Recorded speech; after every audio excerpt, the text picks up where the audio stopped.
آماده. شادش کن.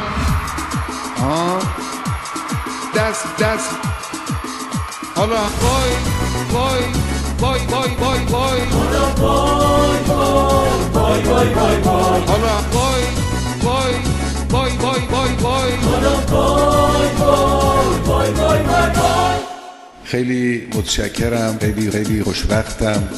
این جمع در واقع نماد یک جمع شکست خورده و عملی است. انداز کردی ما را. مهمترین اونچه که در مورد امام می شود گفت چند نکته است که من عرض می کنم.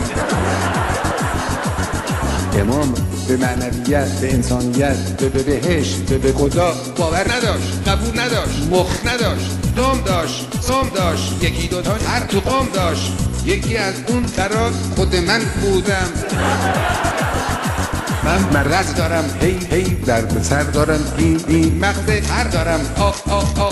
حالا وای وای وای وای وای وای حالا وای وای وای وای وای حالا وای وای وای وای وای وای حالا وای وای وای وای وای. چرا حرف ما را باور نمی کنن؟ از خالی بستی، از بس خالی بستی. مسئولین نظام یواش همه دارن جا میزنن. جر با جرستی، تک و تنها نشستی. زیر فشار تحریم این استخوان شکسته.